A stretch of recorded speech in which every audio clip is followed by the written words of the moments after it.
Hello Ghana for Mobi Akwaba Edoba Inside GH. Abusia Maame Ng3g3 aba bonten abetro reply kase pa de amane Nana Quame. Na abusia ni na enesa Nana Quame ba bonten de Bible ebeso edome ebodua eka kire omo a omo kire se ono ena ati so de audios bi akwakoma Amankrado anase pictures bi akwakoma Amankrado na chese nu na chi no ana chese Maame Ng3g3 nso so eba bonte a chese ono so edi AUDIOS ababe expose Nana Quame a wo chese ne yire Maame Dorcas eka hu bi na maame no onye innocent ebe ya enka Nana Quame encheda enchene yire ne ntenase na ombusa no se aso ensem na ekoso se or the pictures bi akwakoma Amankrado na no kra na abusia Maame Ng3g3 ato heavy punchlines pa ede amane Nana Quame we no asa drop AUDIOS a course between Maame Dorcas Nana Quame yire no ene Amankrado a chesa Amankrado na kire se open more pictures ede free Maame Dorcas ho na abusia se AUDIOS bi se timi pia bonten a na se Maame Dorcas na kwese ono ankasa no onye innocent wasase mwimu timu se AUDIOS pictures na ankasa no kama kwese ase onom na chese ode ekokoma Amankrado abusua also betima kire wadwen comment section na mra chese Nana Quame eba bonten de Bible ebesu de brundua se omo de sa ensem ne tono so se ono a no me wo wiase ewo esoro ewo asase ase chese no me ensem o kan de bebre ene nindi na chese omo a omo ti abonten kase ono na se nye ono a sa cases ni na no osoma de komo sankrofoni na abusia obi ya pe na Maame Ng3g3 so ababe so life de amana chese o de some AUDIOS bi ababonten ababe cheche ensem a expose Nana Quame a o chese be ya ka one ne yire no entenase ombusa no na ne yire no enka nsem ne mu no kore enfanche no na ensem a chese Nana Quame pese o chese natina na chese odon Nana Quame no na dey sa pictures no koma Amankrado no Maame Ng3g3 abe clear sa honi na ede afiri yebeko na yakwakotie sansem na but answer no message so bedi kai emia subscribe button no na afi wa mia bo na won channel like video no so na bibia enye kama pa abusu ame nkasa pi yenko na yebedi kan akwakohwe mbre a chese Nana Quame eba bonten na chese odi ukura Bible na chese odi brundua na chese odi domino abusu na enyasem keto bia na wunya bi nhwe yenko na yedi kan akwakohwe no na afi ye ba Maame Ng3g3 so ne reply odi mema Nana Quame ene ne yire Maame Dorcas no na yakwakohwe eno so kama pa me fra esoro efra asase efra ewiem tumi nyina efra nsuo tumi nyina Bible ya mekura numi bia wo Bible yemu wo Psalms numi bia wo Bible mu numi bia wo Quran mu say ya me Nana Quame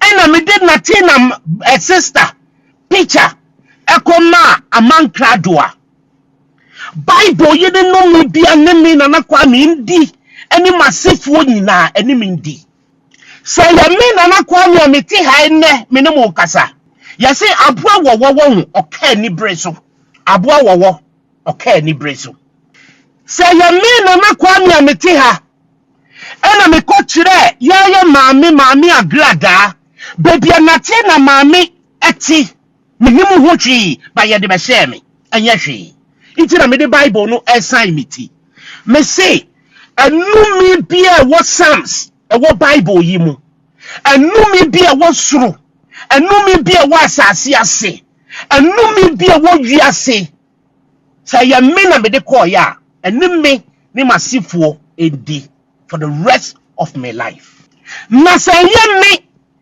ana me de koma Amankrado onipa bia wa bie na no wo social media we so na waka se me Nana Quame me ti hai ana me de na 9 sister picture ekoma Amankrado ana nyema kika ho ya kagu bi so a minimum wo hwe ani esa ni pakọ no numi bia wo Psalms numi bia wo soro numi bia wo atiasefo asase so numi bia ene sa nipa ko no ni na sefo endi for the rest of sa nipa ko no ne life well abusia so yes eno ana chese akwa akohwe aba na watimu se Nana Kwame na ni abrepa okura Bible na che se odi true heavy punchlines na odi eldome eyenkrofo e social media no so se omo pese omo de asem eto no so na asem no oni mo hwe asem ni na ne se Natina mo pese omo kire se ono Nana Kwame no e de some pictures bi Natina sisters na che se nemba pictures akwa ya Amankrado se onfambra abontin emegu Natina ni mase ma che se ono krampo ne kwachira agrada bebia Natina maame ewo na ose sansem ni na no kraba kokura ni wenti na okura sa Bible na ode ebodua se ono oni mo hwe abusua na sansem wi ekọọso bi ana Maame Ng3g3 so eba abonten na obeka se Natina engina baabia embo wudin personally say wo Nana Kwame wo ana wode pictures ne koma Amankrado na AUDIOS aba abonten crampo confirm say oyire Maame Dorcas ana chese de sa AUDIOS no sorry de sa pictures no ekoma Amankrado crampo sa requested for more pictures every Maame Dorcas wa or treso for now ne de oni pictures bia ho a ode bema Amankrado na audio no mu nsem no Maame Ng3g3 sa drop kan se bebre eka ho defend ono ankasa ne nua kojosi bo a chese busua na enya sam keto kra yenko na yenko hwe Maame Ng3g3 but mesro any team ebia na your first time me subscribe button no so ema me ne me abo na agwonche like video no so na bibia enya kam Maame Ng3g3 aba abonten aba be defend ono ankasa ne nua kojosi bo Natina ama chese wa tobi e da kwakoma Nana Kwame se opa onche ne yire no entenase na ombusa na yire no onye innocent yenko ne nkonko timbra abusuafo Nana Kwame abekasa mewo asem kakra bika Nana Kwame pie baaye no obonua se Natina sister picture ebeto abontin oni mo hwe Nana Kwame tie me Natina so ma abontin meka nkire wo se ode ne sister pictures akwa ma obi o me be kire wo se ma Natina ne sem a wokan nyina ne se pictures no a akodi Amankrado the whole recently and who AUDIOS apie no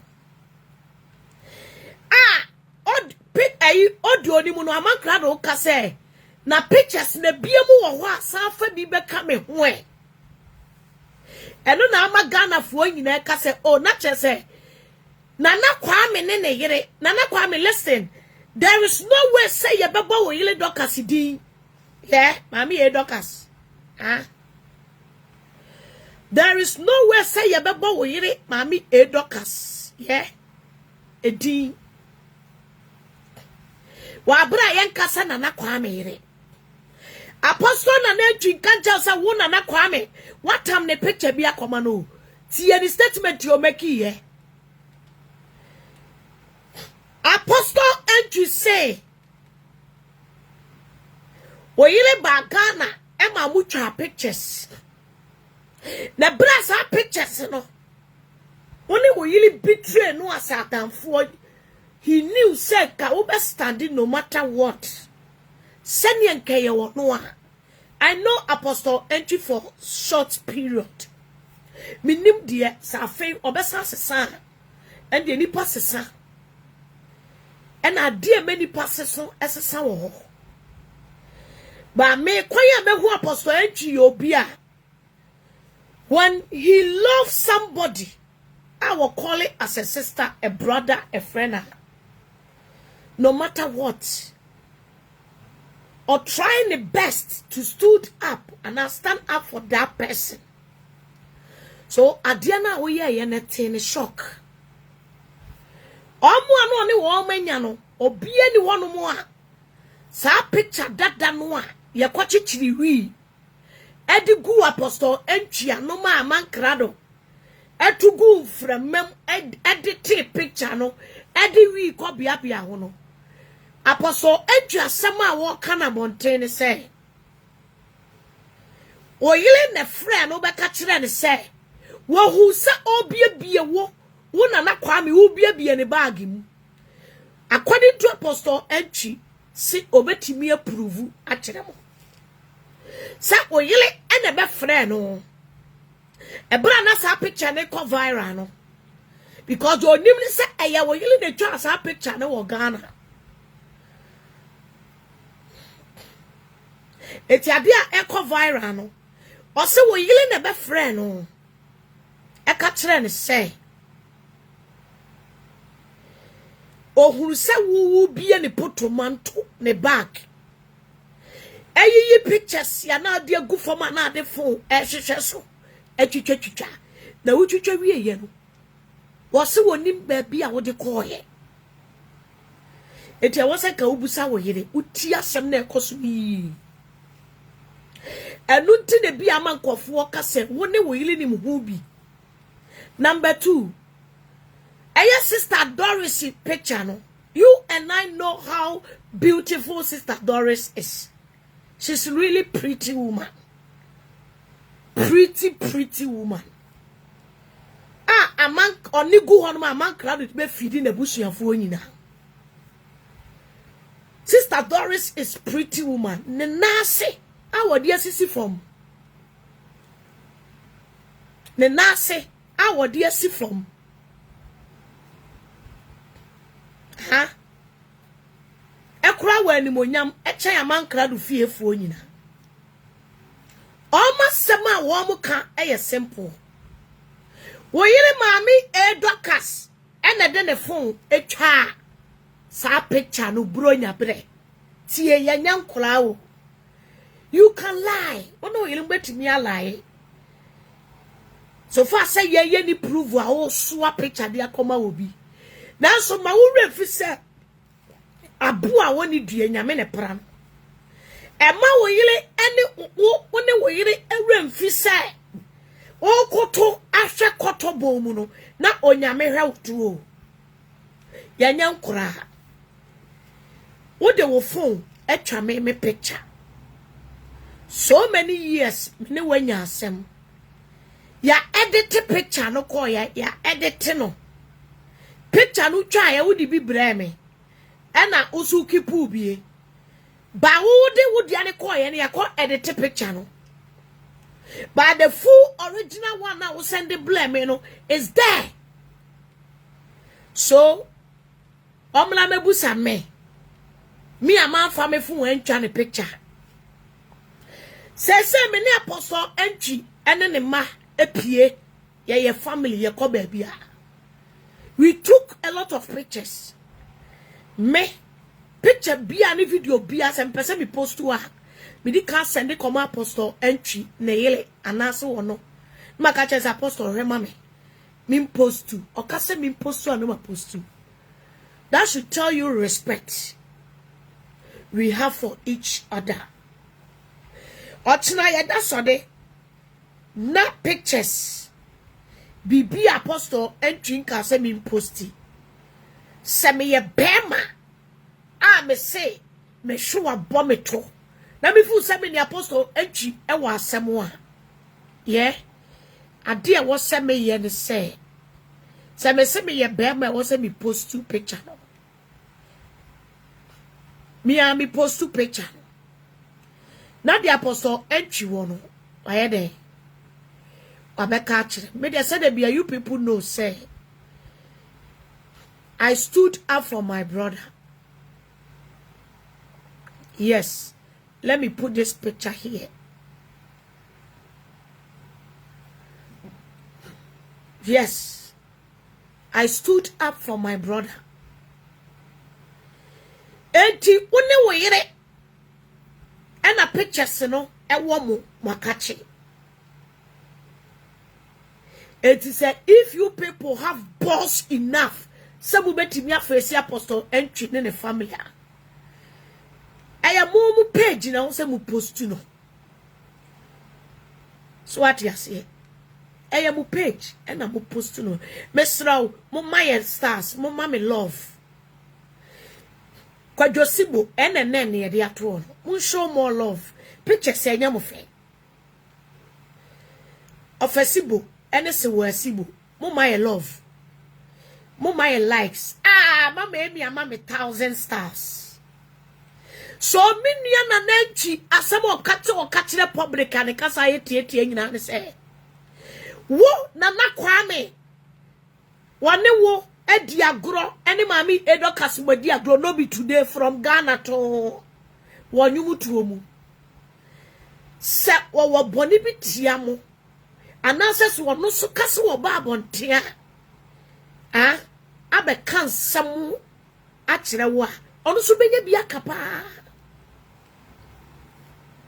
ono so benya nsama ka gu ni wo yire hu fi eti sapo sa ntwi betra bonten no ka kire mo se wono so benya enioma aba bonten atele edina no abeka sa no peso wo kire mo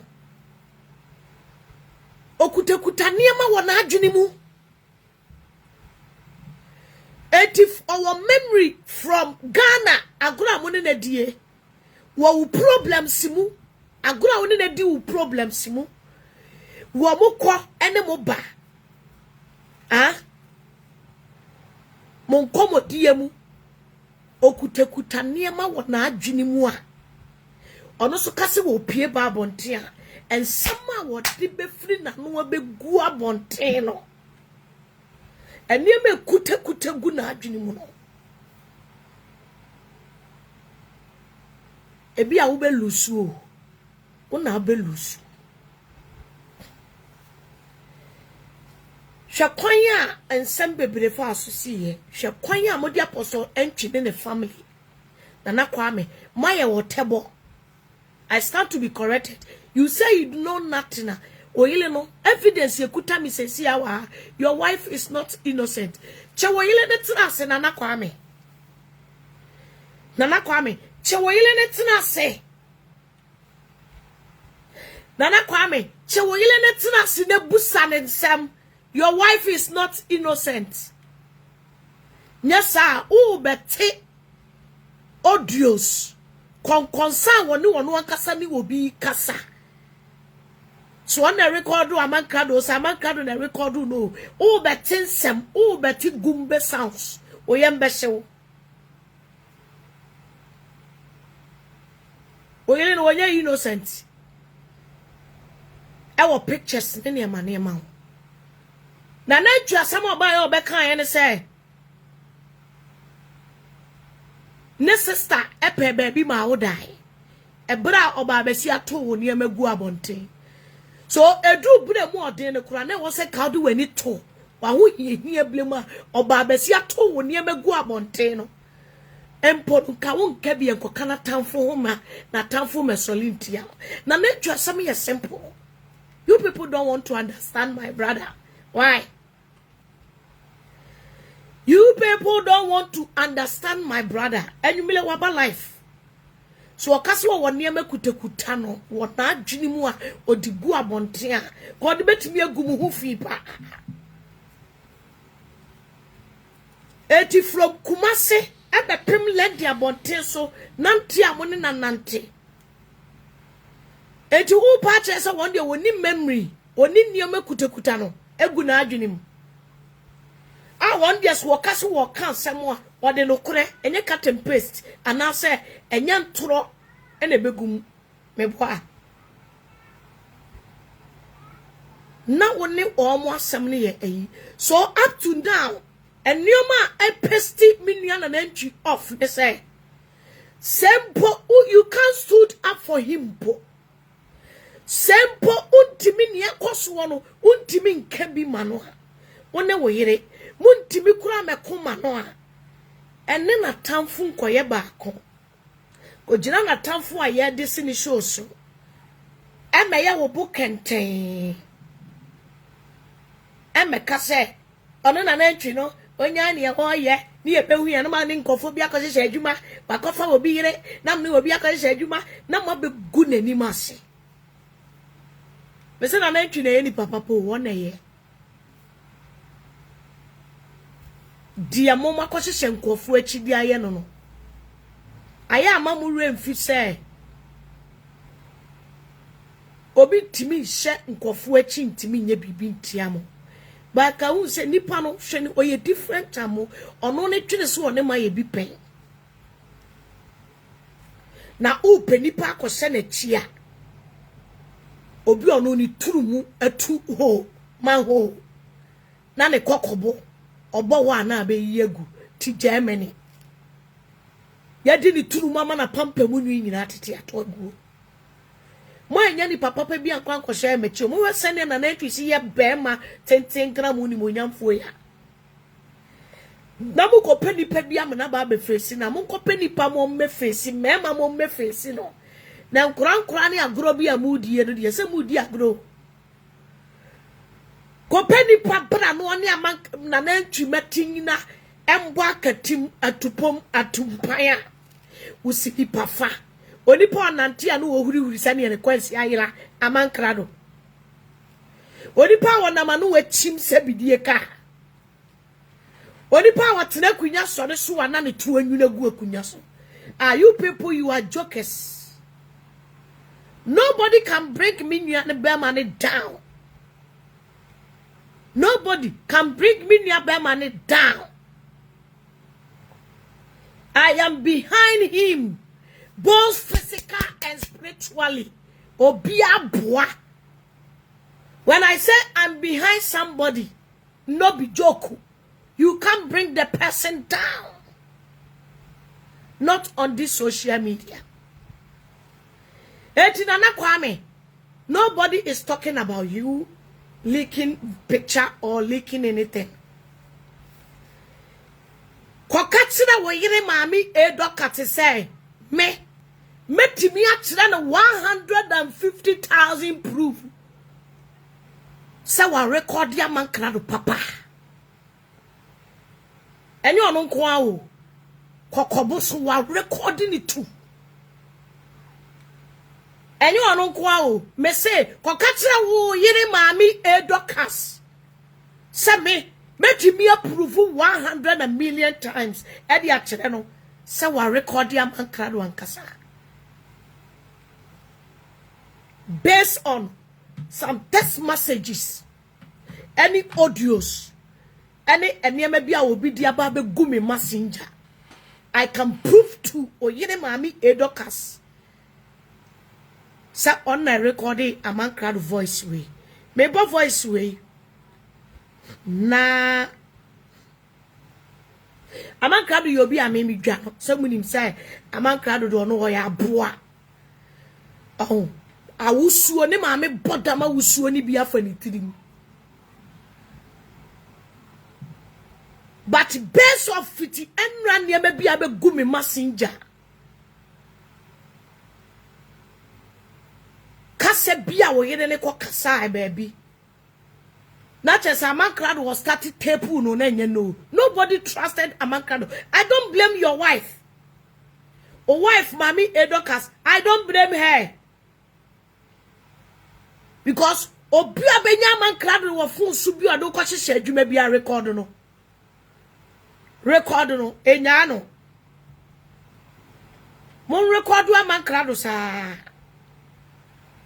ni nyuma bia wodi ni po obia ye bia mon record no me ba Amankrado recording no awe me ba Amankrado recording. Me cry no na me kasa Amankrado na record Maame Dorcas. Ansa na nipa no a o postu niema no. O ba mi inbox mu, asade niema be gumi inbox mu. Ansa na me say, "Oh sir. So nye Amankrado e na record Maame Dorcas. Am I enter ho nso? For you to me, catch you so being called recording a tina sister. A poor child.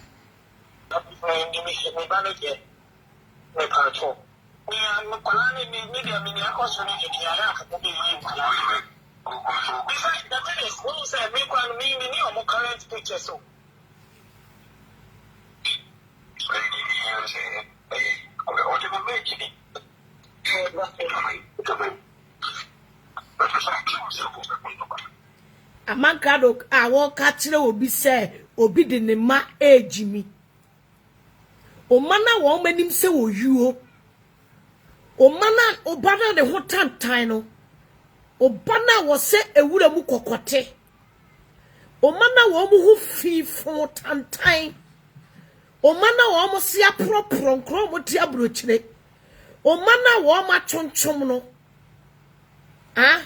o mana wo manim se due o mana wo manim se due no obi di ni di rough kwasia o ti wona wo ka kire nkofo se omo me ba baby ngege uto na twitwa baby ngege pictures faguso na to set confusion was wa me abonte so obi di oba ejimi o mana wo manim se mpetu pre oyuo apese obi di oma ejimi o ma me twa sidi nompe muntie biem. Like I'm surprised. Me social media study quality. I say the Miss Lucra. Just say, I'm a baby for you. Me, I am Catholic to the meaning. Me coming, me coming, man. Me, I am cannot to the meaning.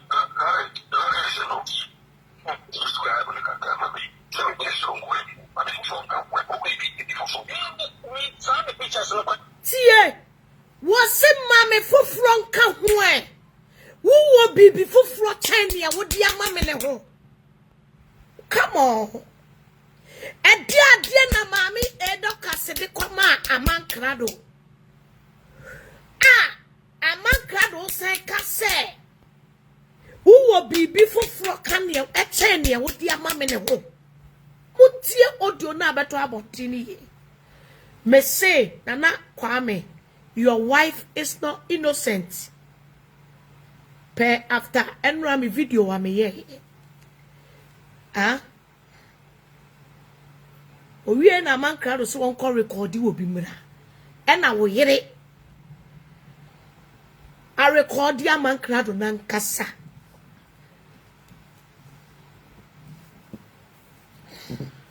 Amankrado suma se obi call record obi mra. Well, obviously, so yes, just audio no, ana just Maame Ng3g3 abono in the latter part of the year show no.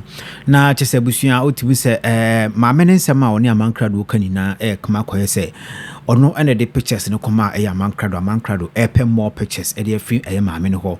Na Maame Ng3g3 nsema opese okadina ne se ebeya ankana na Quame enche ne yere Maame Dorcas entena se. Na ombusebusa ne nsem na on Maame nankasa kanokre enche no because right now, Maame Ng3g3 akane too. Maame Dorcas na Amankrado no. Tumu se bibi wo muntema akoye sa se Maame Dorcas no na send pictures akoma Amankrado. But Maame Ng3g3 sa aka se mi se na tina chirima o chim se Maame Dorcas no frɛ no. Ese ni kunu na Quame nankasa ebibi ne bag mu yi. Omo pictures bi di go form de phone to se o twetwa sa pictures no na wonim bebi kwa na Quame. De sa pictures no ekɔ. So na kama kwa yesa asema Maame Dorcas no sheda prepare ni kunu na Quame de na aba betu asemu ti abusua eno ana ya kwa kuti aba Maame Ng3g3 so aba kire na adwen a chese watoto bi de ama no Amankrado no abusua so betima kire wa adwen comment section ho Inside GH anidim se umi subscribe to me na subscribe to me no ne mi aba na wonche like video no so na bibia enye kama pa ana mdu besi yakopun show.